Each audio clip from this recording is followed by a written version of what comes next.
Good day guys. Meron na naman akong ikakabit kay Ninja. Ito ay tail tidy. Ang kasama lang niya na accessories ay ang ilaw niya sa plate light. Ayan, so mas maiksi siya compare sa stock. May kasama lang na 2 tornilyo. So tara, samahan niyo ako na ikabit to kay Ninja.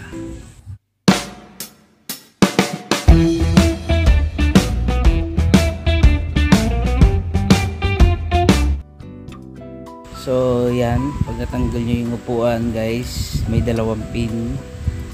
Yan, tatanggalin lang natin itong 2 pin gamit yung plies. Ayan, 2 siya, kabilaan lang. Yan lang ang pinaka-lock nya, pin lock. Tapos yung pinaka pin na nya, tatanggalin natin. Tulak nyo lang yan para lumabas yung yan, para lumabas yung ulo, tapos sugutin nyo na, tapos tanggal na yan. Yan lang kadali yan. Dito naman sa loob, nandyan yung socket nya, 2. Yan yung socket ng signal light, gray and black. Tapos ito naman yung sa plate light nya, ayan yung socket.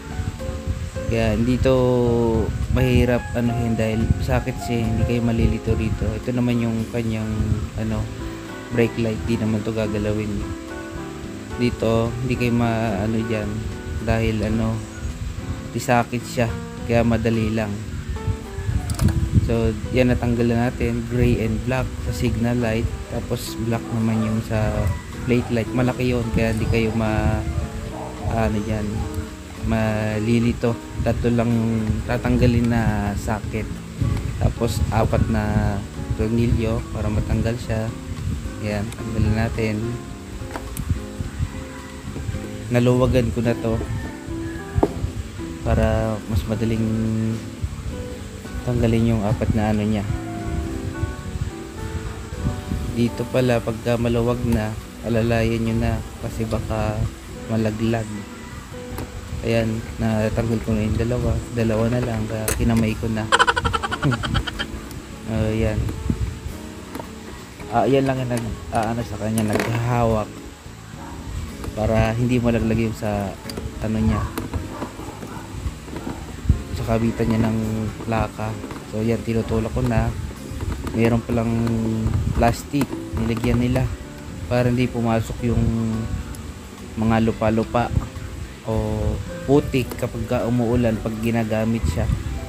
Ayan, tinatanggal ko na, hinihila ko. Tinanggal ko muna yung plastic na nilagyan nila. Ang daming plastic, masikip talagang, hindi makakapasok yung dumi.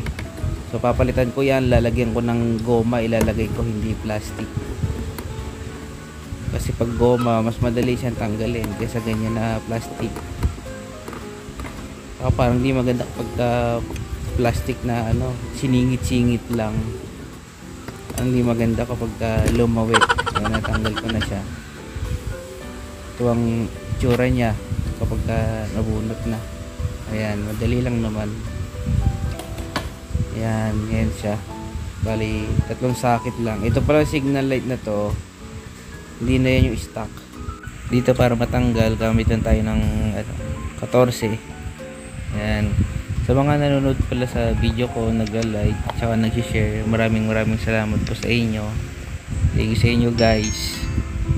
Yan, tanggalin lang natin to signal light, tsaka itong pala natin, plate light, nakasama, ilalagay natin to. So yan, higpitan lang natin ng kaunti ng kamay, tapos ihigpitan na natin ng yan, mahigpit kapag okay na siya. Okay na siya, saka natin ngayon ihigpitan. So yan, okay na, naikabit na natin yung plate light. 3 LED, maganda yan, maliwanag. At saka yung washer nya, ito pipinturahan ko yan siya para maging itim. Ayan, 4 yung washer nya na yan. Sa stock alam ko wala yan. So ito yung butas niya, papalitan natin yung plastic. Lagyan ko ng goma. Kumuha ko ng goma ng tsinelas. Wow! Gugupitan ko ng sakto lang dito para hindi rin pumasok yung putik. So yan, nakagupit na ako. Ipapasok na natin kung sakto lang siya, kung okay lang. Kasi pangit kapag plastic eh. Mas okay itong goma para sa akin. Para hindi lang pumasok yung putik sa loob. Dadaanan kasi ng wire yan, may siwang kasi. So, tapos itong signal light nya, ikakabit natin dito. Yan, tuyo na rin sa washer nya. So yan, ikakabit lang natin. Hindi rin natin to higpitan. Ang maghihigpit lang tayo kapag yung yung ikakabit na mismo natin doon sa sa motor. Pagkatapos niyan, ito ring kabila, i-ready nyo na din. Medyo nyo na yung, ilagay nyo na yung kanyang nuts para pagka ikakabit doon, konting pihit na lang, okay na siya, higpitan na lang, isentro nyo na lang. Ayan na yung kabuuan niya. Wow! Ng tail tidy, signal light, may plate light. Yan, ikakabit na natin ngayon.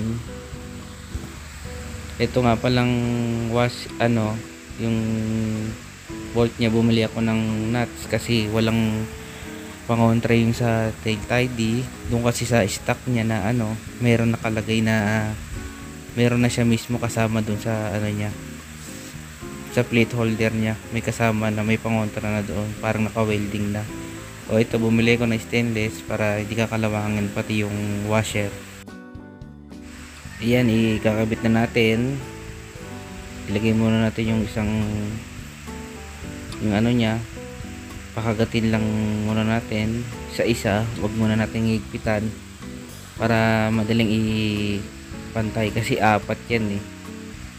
Ayan, pag naano nyo na yung apat, isa-isahin nyo lang yung kabit nya. Yan, tapos i-contray nyo lang dito sa ibabaw, konting pihit. Pag medyo sumikip ng konti, doon naman sa kabila, huwag magpo-focus sa isang tornilyo na hihigpitan agad. Mas maganda na sabay-sabay nyo na higpitan pagka yung lahat ng nuts niya ay nakalagay na. Yan, dito na tayo sa pangatlo. Yan. Yan, naikabit na natin yung goma na dadaanan ng wire yan, kaya sisikip din niya, okay lang yun. At yung mga wire niya, ibabalik lang natin, 3 socket lang naman yun, madali lang. Tapos i-arrange na lang yung mga wire niya para hindi nakalat, mas magandang tignan, malinis tignan. At ibalik na natin yung kanyang pin, tapos yung pin lock, pasok nyo lang sa butas, 2 lang naman yan. Tapos nyan, okay na, finish na tayo. Kaya nga, ikaw alam kung magaling ang tsamba mo, malakas eh. At malinis na tignan yung likod nya, ganda na. At ito na yung itsura nya. Yan, pag nakakabit na, mas okay siya. Kita-kita yung pagka big tire nya. Salamat nga pala sa nag-subscribe, nanood, nag-like. So hanggang dito na lang tayo sa video. Bye bye.